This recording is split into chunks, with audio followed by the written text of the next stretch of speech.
भद्रं कर्णेभिः शृणुयाम देवाः भद्रं पश्येमाक्षभिर्यजत्राः स्थिरैरङ्गैः स्तुष्ट्वागुंसस्तनूभिः व्यशेम देवहितं यदायुः। ॐ शान्ति शान्ति शान्तिः। Om, may we, O gods, hear with our ears what is auspicious. May we, O worshipful gods, see with the eyes what is good. May we, strong in limbs and body, sing your praise and enjoy the life allotted to us by Prajapati. Om, peace, peace, peace.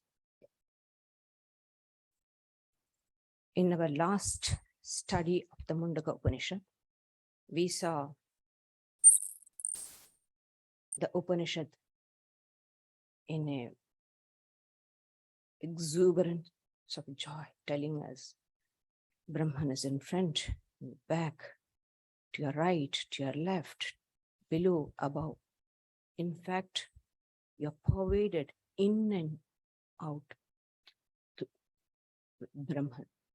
So how to realize, understand this truth? Various Upanishads give various way of understanding this.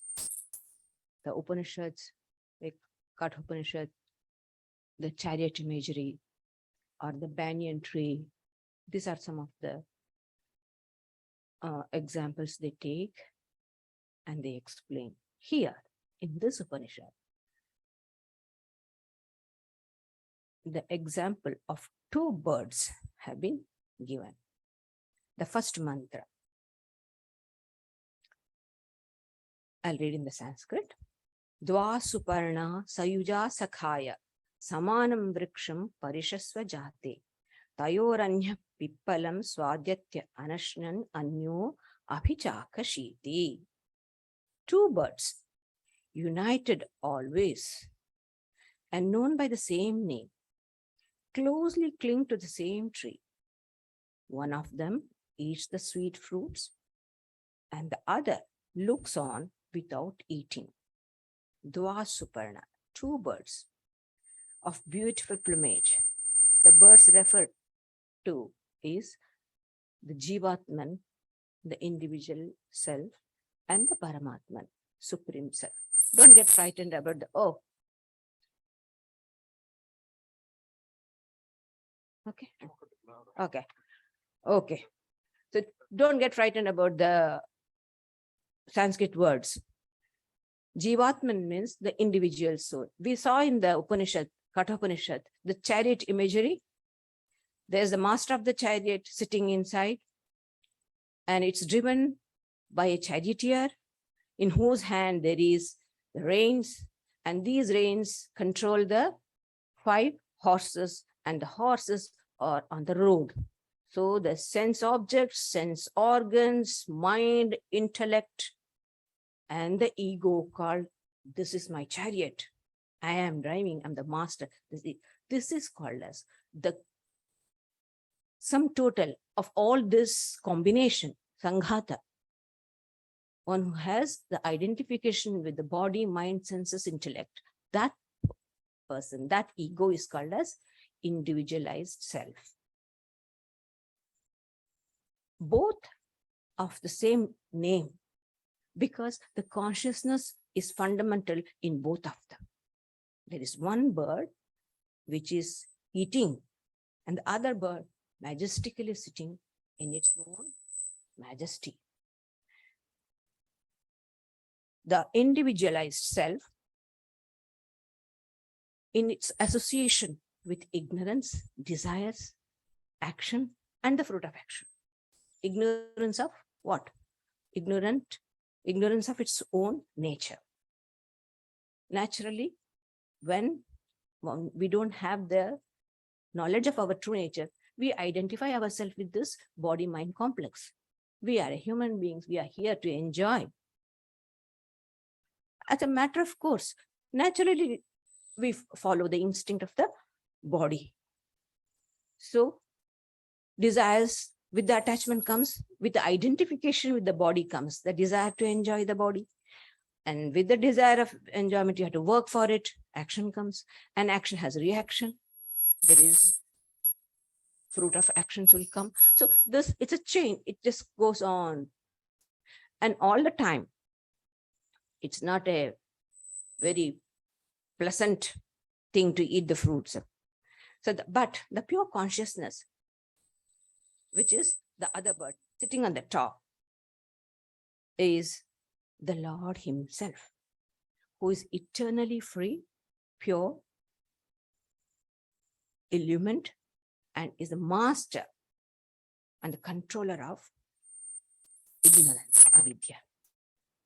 Because avidya comes from him only. It's avidya is not entirely something different. Just like the clouds come, the clouds hide the sun. The sun is hidden. We say that clouds, the sun is hidden by the clouds. Do really clouds hide the sun? The sun is huge, infinite. But a small patch of cloud can never hide the sun, cover the sun. But it can cover our individual vision. It's covering our vision. Hence we say, oh, the sun is covered by clouds and we can't see the sun. The sun is always there. But it has been covered by the clouds from our point. It has covered our vision. And these clouds, from where do they come? It's because of the sun, the clouds arise. The water vapor goes up. It's only because of the sun, because the sun's rays. It's the sun's rays which draws the water vapor and goes in the form of water vapor high above. So the master of the avidya, ignorance, is perfectly still. He's calm. He is happy within himself. And the shloka mantra says, Sa yuja sakhaya.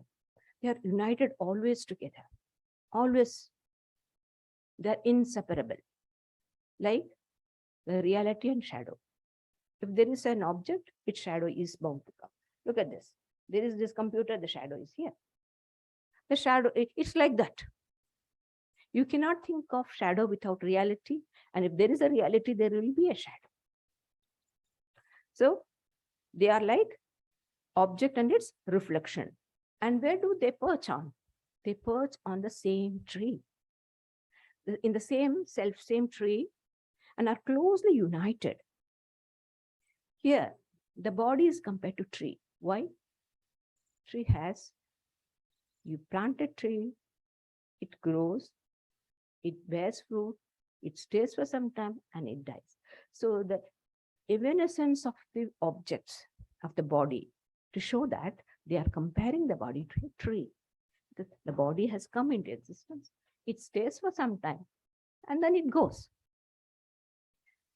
So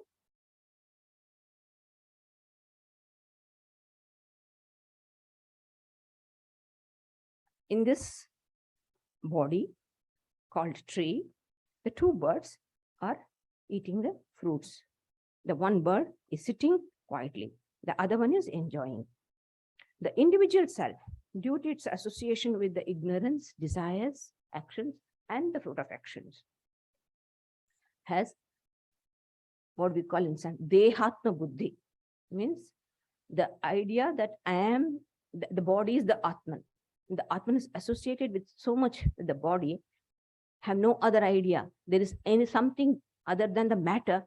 No, there's no idea. So this type of intense identification, and out of that comes this feeling of I'm the body, this is mine, I'm happy, I'm sad, I'm tall, I'm short, I'm fat, I'm thin, I'm black, I'm dark, everything. I'm ignorant, I'm knowledgeable, all this sort of feelings, it comes. And misery is also there. Not that every time the fruits are sweet. The bird can eat even a bit of fruit. All sorts of experiences are there. But the other bird, which is the reality, which is changeless, established in its own glory, is sitting. How do you know that? Without comparing to something changeless, you cannot understand the change. The body and the mind and everything is changing. Generality of the humanity who doesn't know. General people, ordinary people don't understand it at all. It is only when you get an idea, there is something changeless within me. Then you start inquiring the credentials of your senses and mind. Till then, the question doesn't arise at all. So only when you compare something, you see, only when we compare something with the bad, we know what is good. To know, there should be a comparison, good or bad, changeless, changeful. So the comparison is very necessary. So without that comparison, you cannot understand. We won't be aware of this changeless self unless we see the change, we feel it. But because of this changeless, impersonal, prakashaman, self-revealing reality, we understand the change. We understand the change that is going through the body and through the mind. So, and it says, it have the same name. Brahman and Atman, both are same. The truth, infinite truth is called as Brahman, that part of the consciousness which is within this body and mind, we call it Atman. So it's of the same. What is the meaning of word Atman? Samantat tanoti vyapnoti. That which pervades everything. All pervading, all permeating. It's permeating through and through, within and without. The witness of pure consciousness. And it is unattached, unrelated self. See, unattached, unrelated. That's the reality. The second mantra says,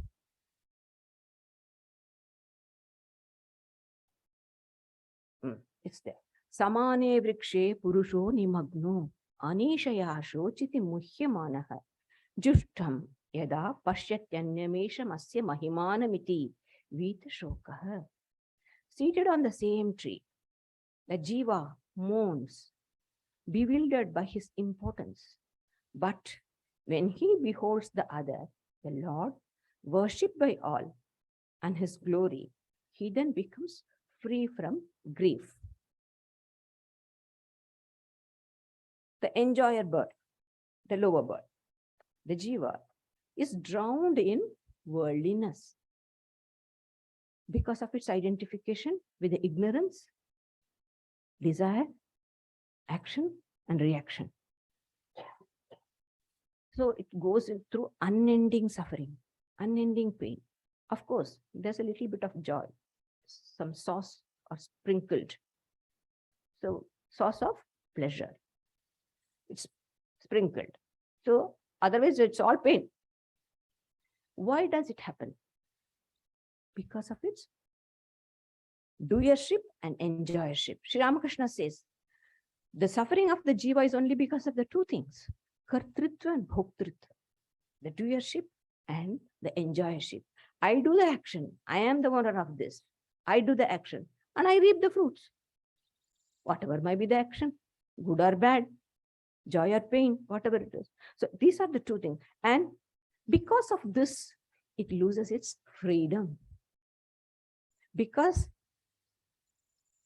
we are subject to so many forces and factors. There are so many factors in our life which are working on us, which affect us. So just see, 2 years of coronavirus, we were locked, we were prisoners, we are captive in our own homes. So coming from external factors, so much. The world was brought to a standstill, shaken off. Still, we are not overcome that difficulties. So you see, there are so many factors. So where is the freedom? A virus can make you important. So freedom, we are free people, boasting of. Then at such time, suddenly the bird looks up. Look at that. How majestic, not bothered. Doesn't need anything. How wonderful, how beautiful. If I could be like that. Next moment, forget everything. Go back to my enjoyment. Start eating the good food, sweet fruit, bitter fruit. Oh, terrible. Again, look at it. Ah, how nice. Next moment, forget. Again, go and enjoy. Then maybe if it is good enough, lucky enough, bitterest fruit it might get. No more, no more. The idea comes. People ask, how is that in such an young age you could think of giving up the enjoyments and take to monastic life? They ask us. They do not know. Lots we have finished. Lots of our suffering has gone. And so immediately in this manifestation, as soon as the mind got a maturity, it understood, oh, no, I have gone, I have got enough. Now let me turn back. So this buddhi comes. It doesn't come for everybody. It comes for very few who have gone through and who have understood the vanities of life and had enough of it. No, there must be something. No more, I will not fall. We have saying in Kannada, people fall into the well without knowing in the darkness. In India, there were lots of wells are there in the gardens where they don't have a wall or anything. Just it's open. So many people fall into it and die. So people fall into the well without knowing in the darkness. But why should somebody fall in the daytime? Having known that it's a well, isn't it? So if I can understand the vanities of the life, why will I pursue it? So this sort of thing comes out of the great, what do you call according to Shankaracharya? Punya, Sukriti, lot of good they have done in their previous lives. And so they come in contact with holy company. And the holy company will make them, put them to think. So when when the bird understands this, then it slowly, it starts going towards the higher bird, upper bird.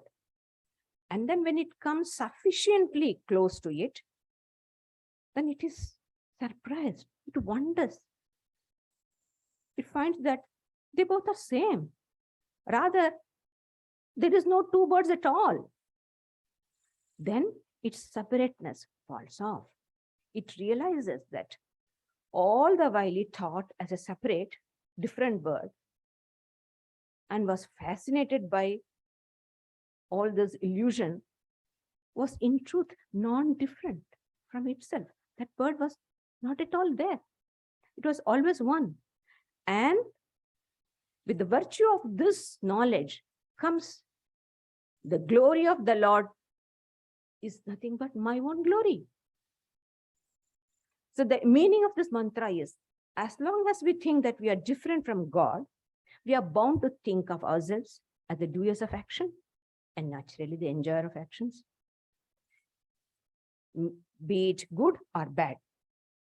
Naturally, we are not free. We are dependent. The word dependent in Sanskrit is paratantra. Paratantra, swatantra means you are free by yourself. There is nothing to act on you. That's political freedom.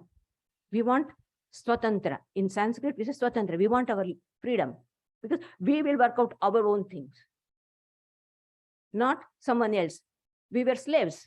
India was under the slavery of the British. We were paratantra. As they asked us, we had to do. If they whipped, we had to take the whipping. But today we are free. We are swatantra, independent. We will work out everything. There's no one to dictate terms to us. So this is swatantra. Paratantra, you're dictated like we are. So many factors are there. It's dictating. Even in the society, what others think. See, I don't have freedom to do what I am. I have to abide by the society's dictates. If you're in society, you have to do. You just can't do whatever you want. So where is freedom? So Naturally, the jiva is dependent on many factors and forces and has no control over it. Sri Ramakrishna, it's life, there is a incident. In Dakshineshwar, in rainy season, lot of grass used to grow and very difficult to get rid of them. So the authorities would ask the poor people, the villagers, come and take the grass for their cows. So one old man came in the morning, fresh grass. He thought, I can feed my cow, get some milk. So from morning, he was cutting and cutting and cutting whole day, nothing to eat. Don't know, he must have had a handful of puff rice. That's what they eat, mudi. And cutting and cutting and cutting whole day, filled the bag so much. And then in the evening, almost bent, old man, bent. And then with great difficulty, he's trying to lift, can't. And he takes a few minutes rest. And then again, he's trying. And Sri Ramakrishna observed. He had cut so much in his greed that he couldn't even lift it. And seeing that, Sri Ramakrishna fainted. He said, good heavens, so much of knowledge within and so much of ignorance outside. See what a contradiction it is. We are omniscient, omnipotent. Sat Chit Ananda. Chit, consciousness, intelligence. That's my real nature. And look what's happening outside. I'm so important. Can't even lift the bag. Such is the predicament of the jivas. So that is what it's meant by eating bitter fruits, getting the blows. So due to the heavy weight of ignorance, the jiva is drowned in samsara. I can't do anything. It's like that. Oh, we are samsaris. This is the idea they have. Being born, dying. Jayasva, Mriyasva. Birth, death. Birth, death. It's like worms. Nothing more. What's 100 years compared to the infinity? A person may live 100 years. Mataji, worms go die in a second. But man can live for 100 years. What do you mean by 100 years? What's 100 years in infinity? It's nothing. It's just like a minute. So, then, as Sri Krishna says, Bahunam Janmanam Ante. After many lives of struggle, a man comes, after going through the many wombs, from amoeba to human being. All this, he has traveled the whole evolution. And he has come to the human, crown of creation, man. And that also not in one birth, many births of human, because in other species, one senses bind them. But in human beings, 5 senses bind all together. An elephant by touch, fish by water, glowworm with fire. So they all have one sense organs.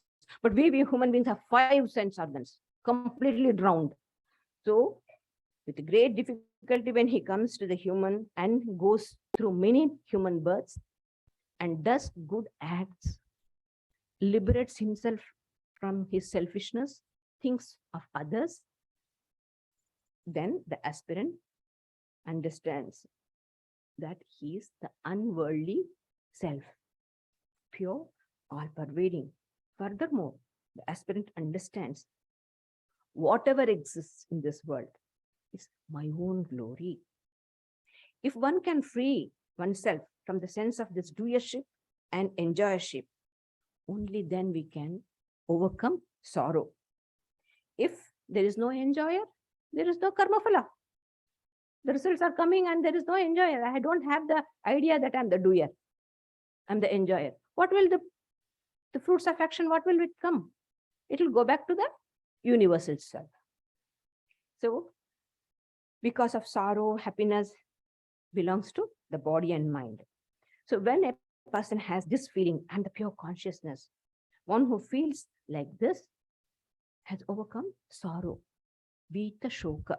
See, the Vita Shoka. He said, Mahimanamiti Vita Shoka. He overcomes grief. And this is called Viveka Jnana. knowledge born of discernment. Only with this knowledge, one can feel the glory of God as nothing but one's own. Because of my identification with the Lord, I identify myself with the Lord, and the Lord and the world are one. So we become three. So this is explained in the further. The third mantra.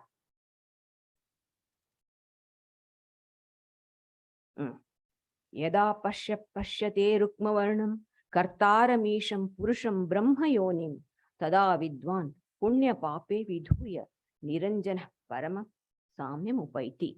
When the seer beholds the self-luminous creator, the Lord, the Purusha, the progenitor of Brahma, then he, the wise seer, shakes off good and evil, becomes stainless, and reaches the supreme unity.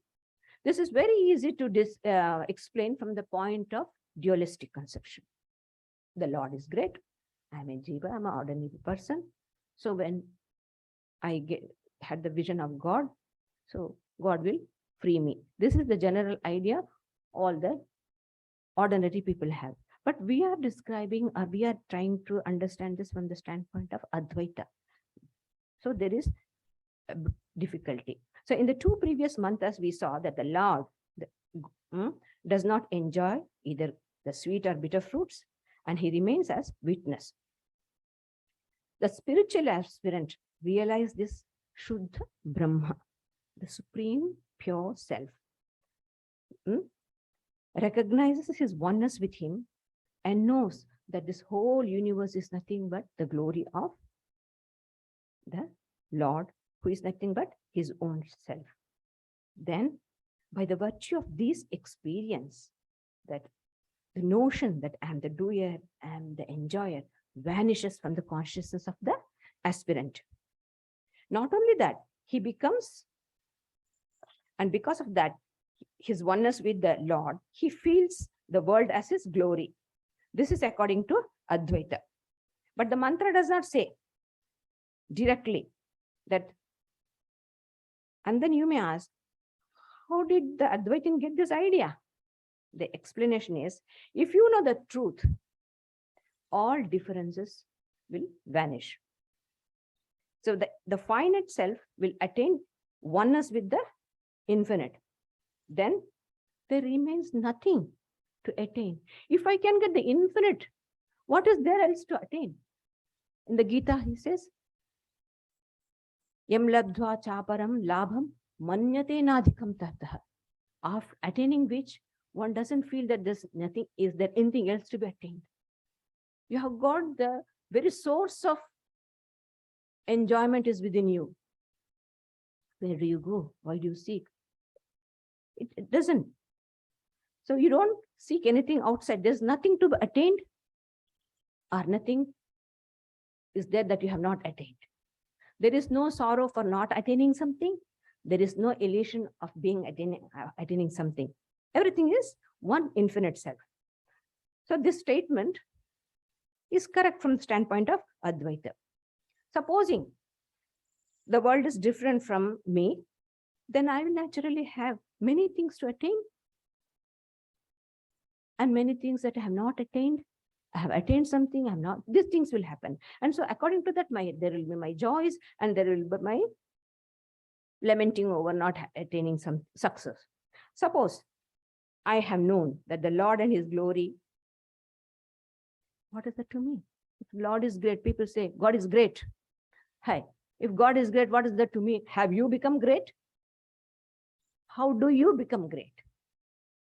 Until and unless you identify yourself with God and you attune your life according to it, not just identification.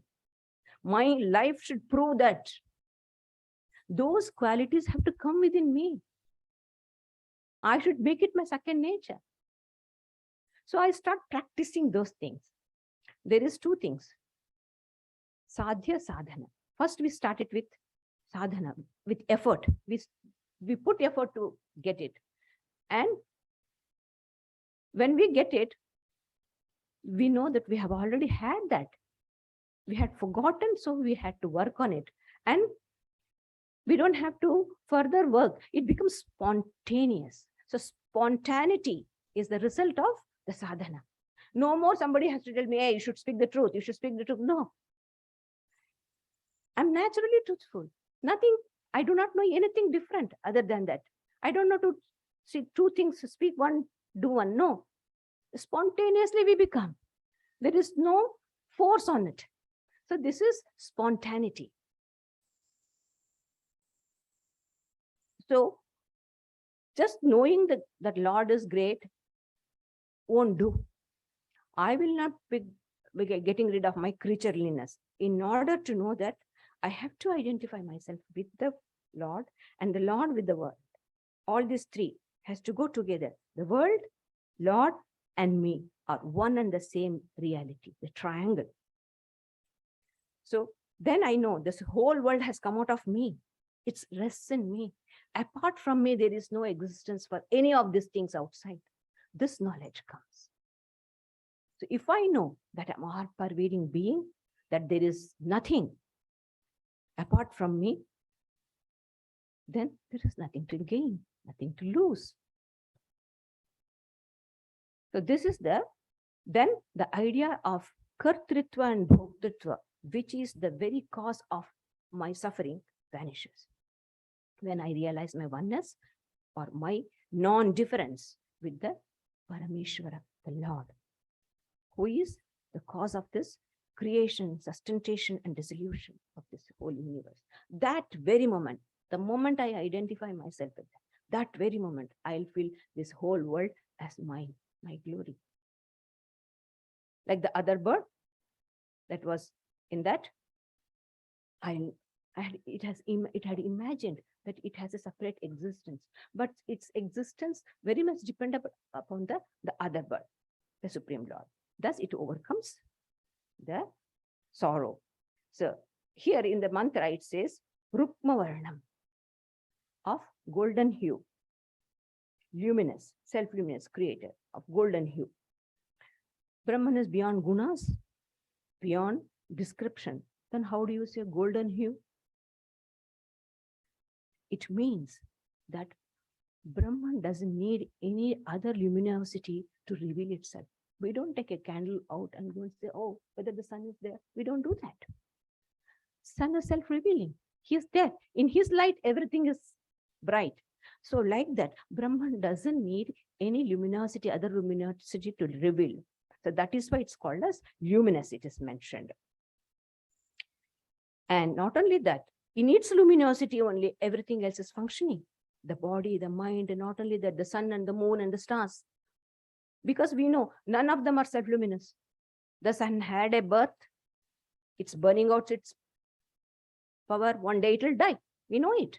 So it's not anything self-luminous will not lose its luminosity, and it will not need another luminosity to reveal itself. That's the characteristic of the luminosity. And then here, kartaram. Kartaram means creator. So creation is an activity. We say Brahman is all-pervading, actionless. But the shloka says, the mantra says, kartaram. It's apparently contradictory. When Brahman is immovable, beyond activity, we cannot attribute creativeness to it. So, of course, this is from our standpoint of view, because when the world is so palpable to us, the world creation is palpable, so naturally there should be a creator. If not, everything will be chaos. That is from the standpoint of us, we are saying that Brahman is the creator. But from the point of Brahman, there's nothing else. There's nothing. Absolutely, there is. From the relative point of view, we call God is creator. But absolutely, he neither creates nor he is. He is not the creator. Then the next epithet it's giving is Isham, means controller. For example, a potter makes the pots, puts them, and that's it. He has no connection with the pot. The pot is being sold, he gets the money, that's it. Nothing else. The pot is different and the potter is different. So the Lord is the creator, the world is his creation. So does he mean to say that he just creates and just leaves it to it itself? No. God doesn't ignore the world like that. He, after creating, he directs it and impels it to function. How? Not remotely, like how we monitor the spacecraft or anything like that. Not that way. That is why the third epithet has come, Purusham. See? Kartaram, Rukmavarnam I explained. Bright, Kartaram, creator. Isham, the Lord controller. Purusham. Purusham means one who pervades. Purnam Anina Sarvam. He who pervades everything is a Purusha. Or Purishete iti Purusha, the one who resides within this city of body. He is Purusha. So from inside, he is inside and he is outside, through and through. And he is Brahma Yoni. We know the world, Brahma is the creator of the world, but Brahman is the creator of Brahma. Can you imagine? Causeless cause. Brahma Yoni, that's why it is called as the Purna Brahma Shuddha, pure Brahman is called as Brahma Yoni, the womb of Brahma itself, the creator itself. The universe and the creation and the creator are from this one absolute reality. So, how? The Upanishad, in one of the Upanishads, it says, Tat Srishtva Devanu Pravishat. He created and he entered into it. Now you can ask, Mataji, did he create first and then enter? Like how we build a house and then we enter inside in the house. Is that like that? So how is it? So the world, we should understand, the world is not different from him. He alone has become the world. The world has no existence apart from him. If you read, those who have read Gospel of Sri Ramakrishna, they can see in every page, he says, the Lord alone has become the world and its being. Same sentence, so many times. The full gospel is full of this.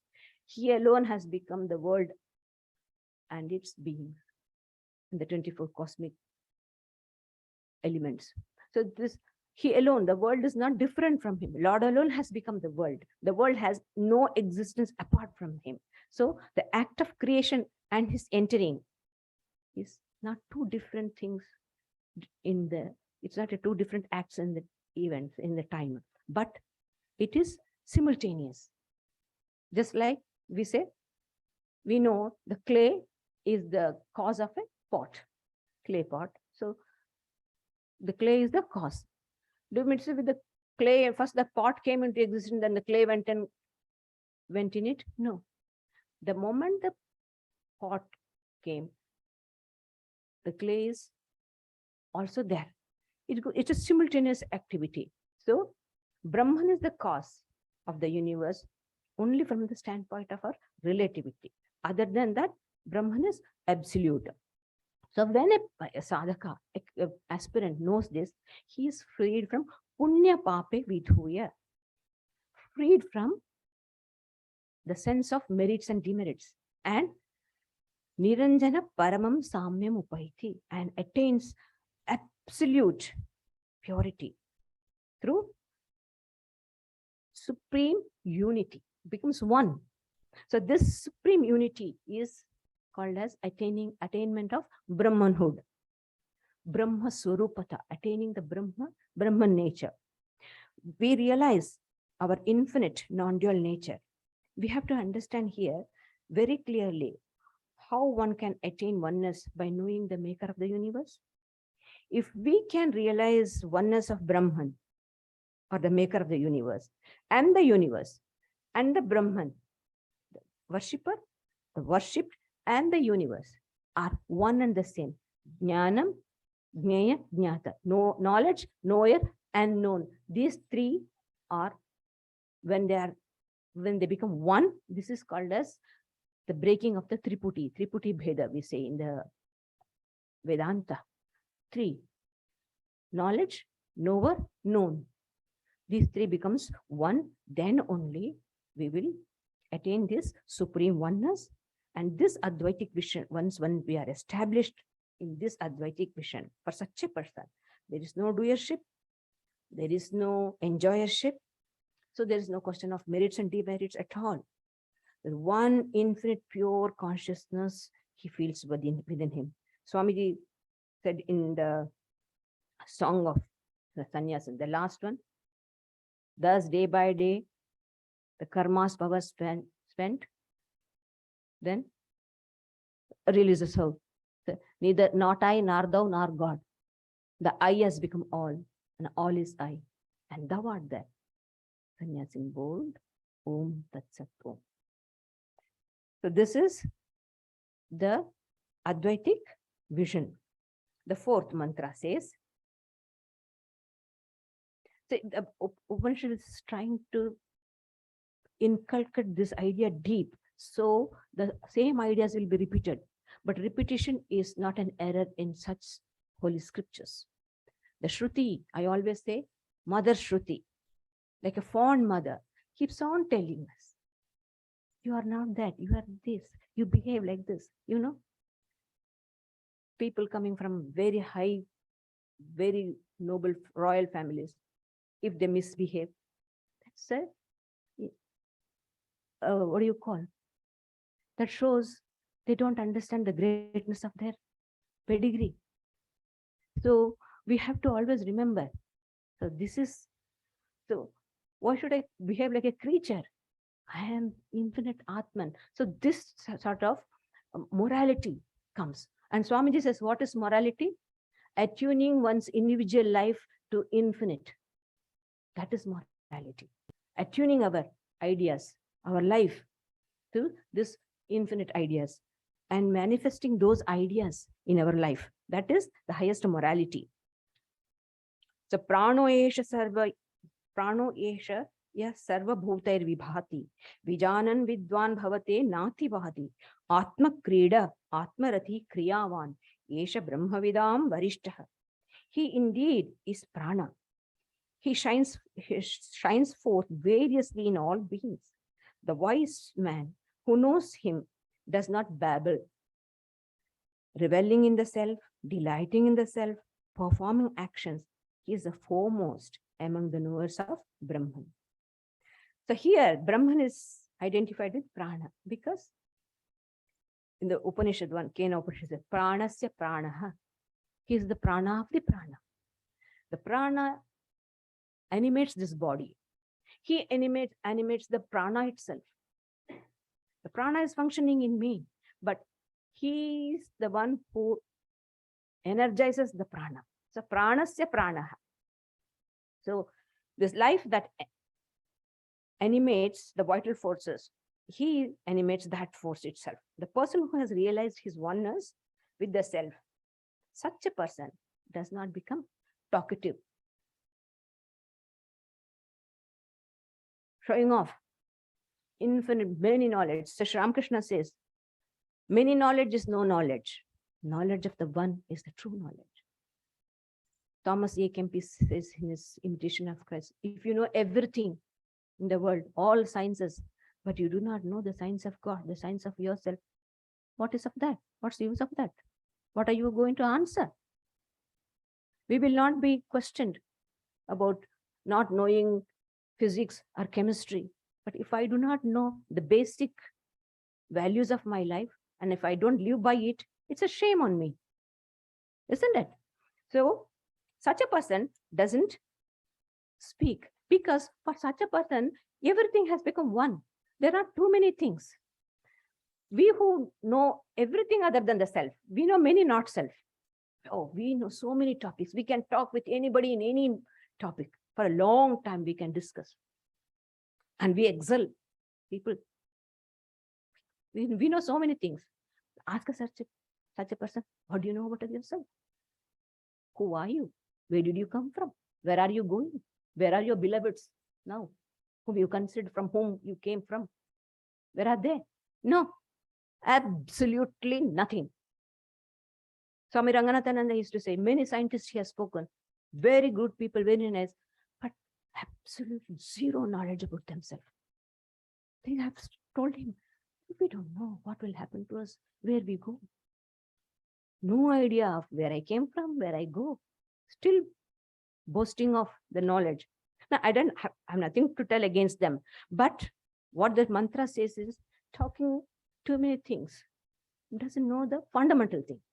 That shouldn't happen with us. And then Atma Krida, sports within himself, doesn't need many things. You see, nowadays children, house full of toys to make them happy. I saw somebody's house, big room, there's no place to enter, full of toys. Yet the child is not at all happy. Most troublesome child now. What happened? Those days we never had anything to play with. I remember my mother used to give roasted grams. With that we used to play. We used to get the corks, bottle corks, and keep it on the thing and enjoy hours together. It's school holidays. We never went. We never felt that we need to go anywhere and see. No Disneyland, no Luna Park, nothing. Happy. Sometimes, I'm just telling my personal thing. 5-year-old girl didn't go to school. All those were my friends were born with me and grown. They all went to school and I was happy playing under the tree alone. Happy with myself, going on, talking and playing, enjoying. No toys, nothing with me. But I don't know, hours together I'm playing. No studies, nothing. Then my elder sister came, she said, haven't you gone to school? I said, no. I just said, and then I started playing myself, happy. Then I was dragged, next day I was put to school. And what I'm saying is, we never needed anything. It is like that, Atma Krita. Be happy, because nowadays children are not by themselves. 6 months, 8 months, 12 months, child going on, seeing the phone. So not a single second it's still. So naturally you need always, you're dependent on, as it is, we are dependent on so many things. Now life has become so all the more dependent. So a man of self-knowledge, and it's a very gross example I'm giving in place. This is I'm trying to tell you, be happy by yourself. Why need so many things? You can be, if we just go within, learn how to go within. The Atma Krida, Atma Rati, whose joy is in himself, who doesn't seek any joy outside. And then what? Does he sit like a stone and go on emptying his mind? No. Kriyavan, very active person, very active, because he doesn't have any selfish motive of himself. He has realized his oneness with the universe. So he is ready to do service. He can't stand the suffering of the people, because he feels that he is suffering through that body. So he goes out of himself to alleviate this misery. So they are the true people who have compassion. They are the salt of the earth, such people. So to say that the sannyasins are parasites on society, eating the food from the people, is a wrong conception. They are the real workers. The motivators of people. So he is the knower, great knower. Then the fifth mantra, there is a special discipline in order to realize this. That is what certain disciplines are needed. That the Upanishad is telling us. How are we to attain to this Advaitic vision of universality? Satyena labdhastapasa hesha atma samyak jnanena brahmacharyena nityam anta sharire jyotirmayo hi shubhro yam pashyanti yata yakshena doshaha. This Atman, resplendent and pure, whom the sinless sannyasins behold residing within the body, is attained by unceasing practice of truthfulness, austerity, right knowledge, and continence. We should remember we are reading Mundaka Upanishad.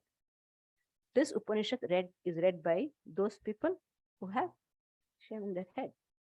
Shaven heads. That's why it's called as Mundaka. Mundan. So this is purely a practice by ascetics. That is why sannyasins, yataya, he's saying. So What sort of sannyasins? Those who have eliminated all the dirt from their heart. Much of the dirt that were accumulating on the mirror has been cleared. The mirror of the heart has been cleared. Here, by dirt is meant to see the not self in the self, to see the matter in spirit. Instead of spirit, you see the matter. Instead of the Atman, we see the body. So instead of rope, we see snake.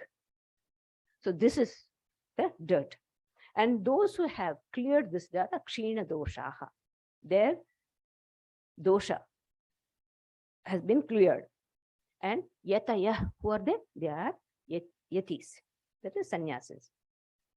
Actually, the word yati, yataya means yatnashil. One who puts effort, works hard on himself to progress in spiritual life. That's the one meaning. The other is who have renounced the world by performing the Viraja traditional homa and who have taken the formal sannyasa vows. That is what is meant. And those who have internal renunciation, that is also meant. In Gita, Sri Krishna always says, when he says sannyasa, he only one condition. Is there any desire in you? No desire? Then you are a sannyasin. If there is some desire left in you, you may be wearing geruva. You are no sannyasin. That's the criterion. The criterion of sannyasa is you become desireless. Until and unless you become desireless, it's not you are a practitioner. We are trying to practice sannyasa. That's all. So that's the one meaning. But here, Shankaracharya takes in a traditional meaning. It means the traditional monks who keep up the purity and sanctity of spiritual life. They behold this resplendent pure self residing within the body. Through what?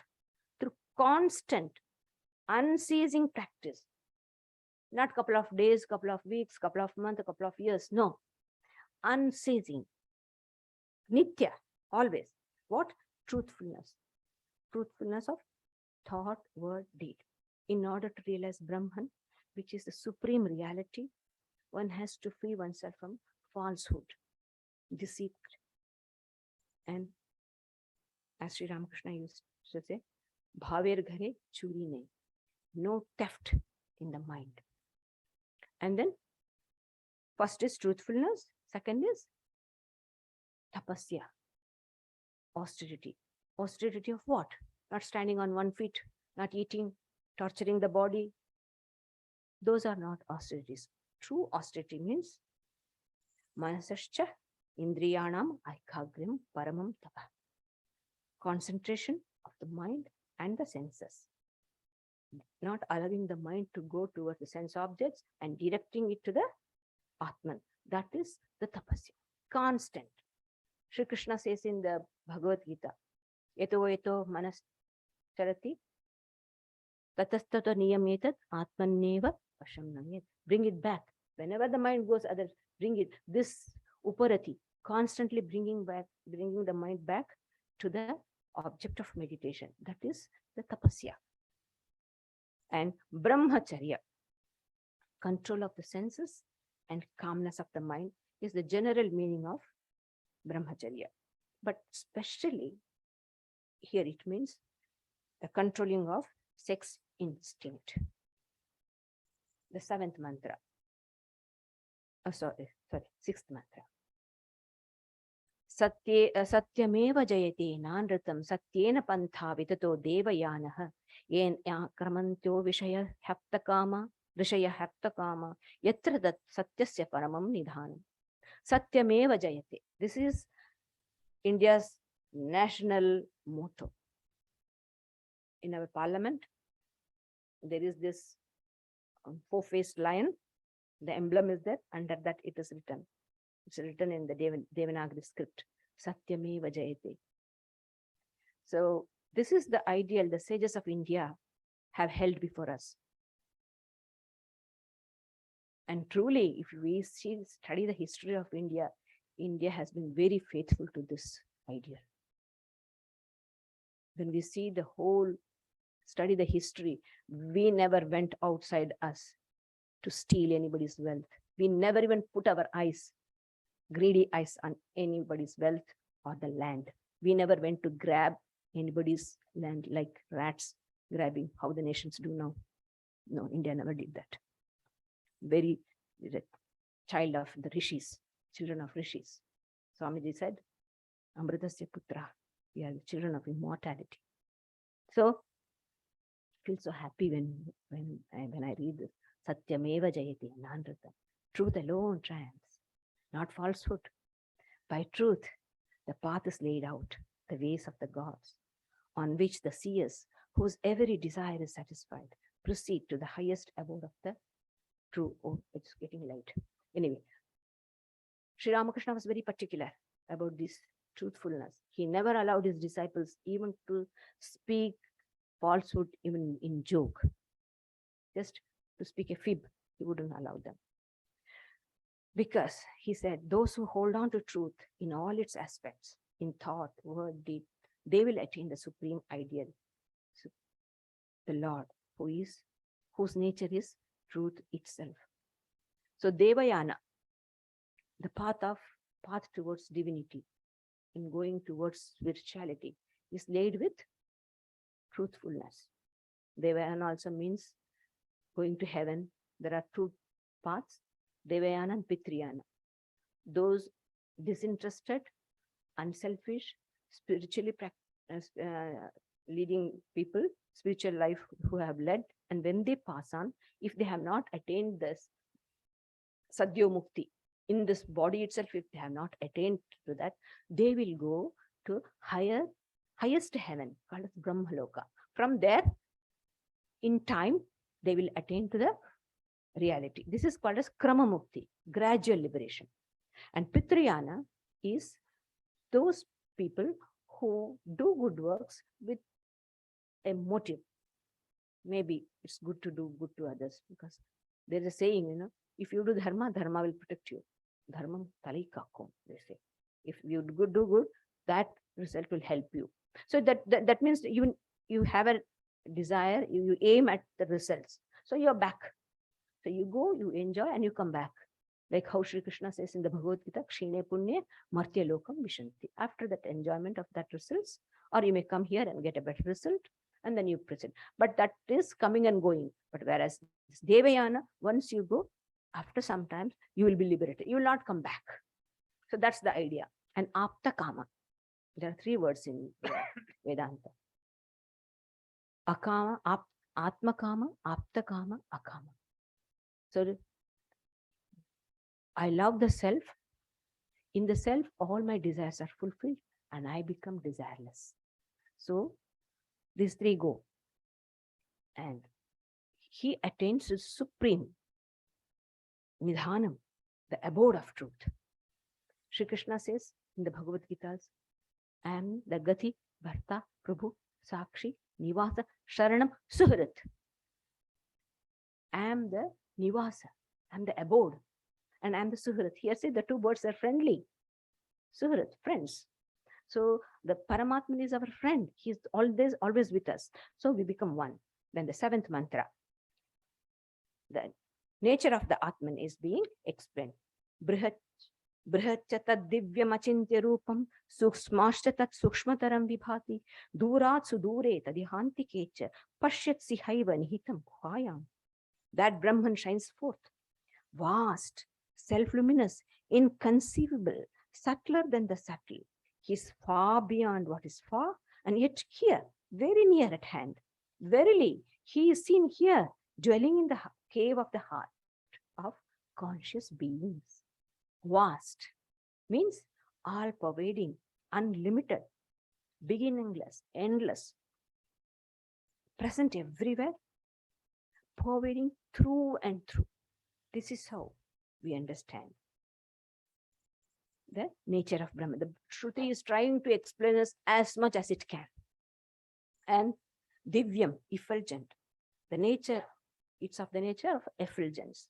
So in describing the Atman, the nature of Atman, this self-effulgence is a very important characteristic. So what is meant by nature? What do we mean by it's the nature of a thing?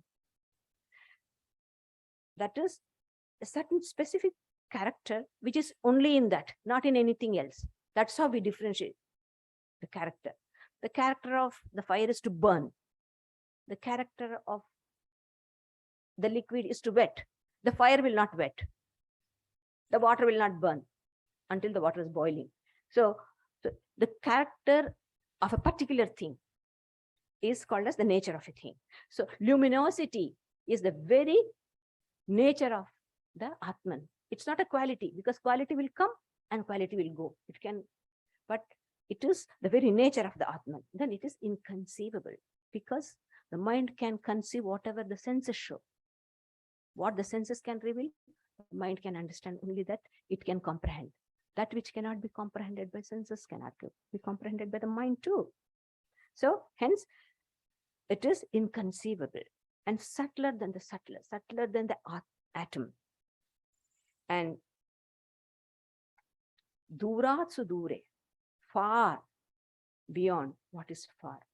See, this is the only way we can describe something which is infinite.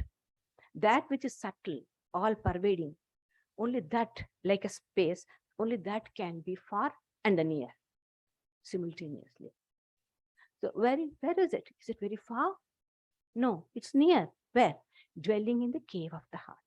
We experience everything through our inner mind, what is called antakarana, the inner instruments like mind, intellect, and so on. But we are also aware of the mind and the intellect. This is possible only with the awareness of the self. Because of the self, we understand the mutability of the mind too. So in the consciousness of the Atman, we are conscious entities. That's the meaning. Then the last, I'll try to finish it quickly. The 8th mantra. So finally, the Upanishad is reiterating what it has said before.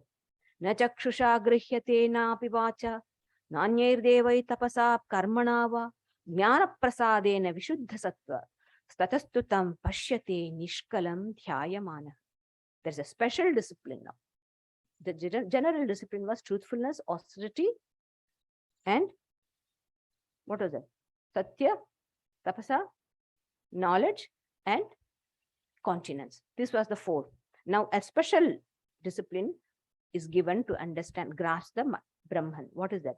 Brahman is not grasped by the eye, nor by speech, nor by other senses, nor by penance or good work.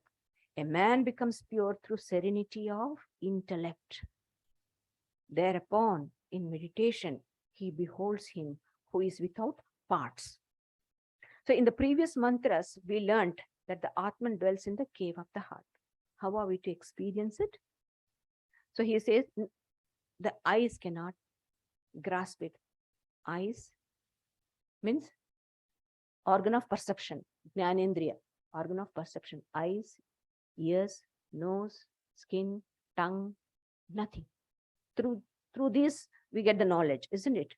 So none of the senses of perception can comprehend, reveal Brahman, nor the speech. Speech is organ of actions. So we have got 11 indriyas, 5 organ of perceptions and 5 organ of actions. None of this can reveal the Atman. The other is mind. So I told you already, the mind cannot grasp because my mind is finite. It can comprehend only the object, but Brahman is this eternal subject by whose light the mind functions. And then penance. Here it is not tapasya, their main. Penance. People do in order to get something which they cannot get by worldly means. They resort to the divine. Pray to God or do some thing in order to get it. So this is called as penance. Even that it can't do. Then by good works, in Latu Maharaj's life, we have two Western ladies came. They wanted to meet Latu Maharaj. There was an interpreter. They said, we are very happy with all what this Ramakrishna mission is doing. But then we don't understand one thing. Why do you insist that you have to know the Atman and know God? This can't we be as humans do good? Very true. It's an intelligent question. It may be a fact with other people. Then the Swami asked, yes, you can do it. But what do you gain? What did you gain? You did good. But there is something called as very personal. What is this doing to me? It hasn't done anything. You haven't solved the very fundamental question of yourself. You have never questioned the credentials of your own body, mind, intellect, and the ego. Doing good. And then one day you go away. When at that moment, what did I do with me? The question remains. So in order to answer at that moment, I must have some idea of myself. It is for that. And other ideas, you are not doing good to anybody. You don't have to be very proud of doing good. You are doing good to others for yourself. It is helping you by purifying you. You are making you less egocentric. So that is there's nothing greatness in doing good to other people. Only it will boost our ego all the more. Anyway, so na karmana, not that. Then how? Jnana prasadena. Prasada, the serenity you get through the knowledge. How? Vishuddha sattva. Not just sattva. Sattva is very pure. Sattva is pure. But that is not enough. There are many good people. Very good people are there, surely on moral grounds. But they are not the knower of Brahman. As I told you, the basic fundamental question always remains, they are ignorant of it. Good people, very good people, I don't deny at all. But the fundamental question remains, they know nothing about themselves, which is very important. So, jnana prasadena, not just sattva, completely free from the impurities and attachments, to the serenity of the mind. Such a person can have the vision of the spirit, Brahman vision. So, is Brahman with a form that to have the form of the Brahman? No, that's why it said the Brahman which is partless, akhanda, infinite, partless. So that means to say the full realization of infinity is felt within, experienced within, when the heart is freed. And how? Through meditation. So meditation is the essential thing. Vichara, contemplation, reasoning, when we are at other time. And then when the mind has become free and serene and become refined, put that mind in meditation. Then you just smoothly you enter into a meditative state. That is what is. So dhyayamanaha. So this is more important. So we have to practice truthfulness, austerity, knowledge, and continence along with that meditation. When this happens, then we perceive the infinite, blissful, effulgent self fully within us. Then this puny creature called man becomes infinite within himself. He is quiet, but tremendous power within him because he has realized the infinite. This is how the Upanishad has taught us, described us about the nature of Brahman, how to attain it. Thank you.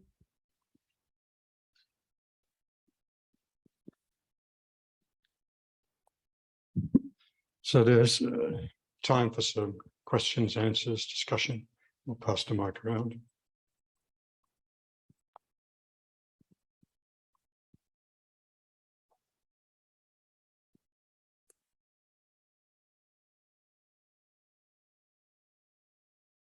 Mataji, I have one question. You mentioned Mundaka Upanishad is one who has renounced. Isn't it the literal meaning the frog in the? Nah, No? that is, what is it? What do we say for the frog? Mundaka, Mundu, Kupamunduka. That is, but another name, the Sanskrit name, the Sanskrit word has got many. One word has got 100,000 meanings. It's a very big subject it is. So here means one who has done mundana, who has shaven his head. That's Kupamunduka we say. That is, this is Mundaka.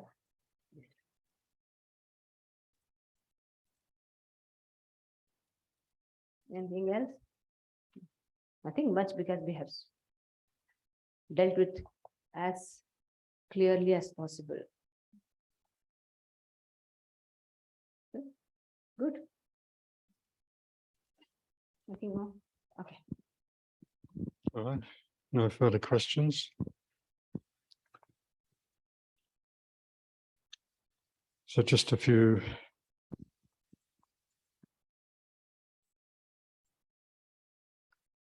announcements. As we've been announcing, we've got a few special events coming up. But this Thursday, we have the yoga class from 10 a.m. and we have the fortnightly Bhagavad Gita discussion coming up this Friday, led by Pravrajika. Next Sunday, very special event, we have the Kali Puja celebration. There will be talks by Fred Schneering and Pravrajika Sridharaprana, and there'll be a special candlelight offering ceremony to Mother Kali. Following Sunday, we would like to have the Gita retreat, but we would like to get a few more people telling us that they're coming. We have, I know about of 2. We'd like to get to at least 10 to justify having the whole day retreat here in Vedanta Hall. The following Sunday, the 6th of November, we've got a particularly interesting event. The theme is what happens to our kids when we fail to grow up.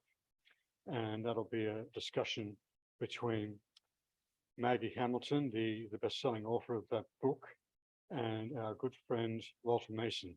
We'll be interviewing her and we'll tease out many aspects. It's going to be touching on the trends in modern society and how we're adjusting to this. Well, it's an unprecedented time in human history in many ways, especially in one way. For many of us, we all live like kings now with the type of facilities we have, the comforts we have.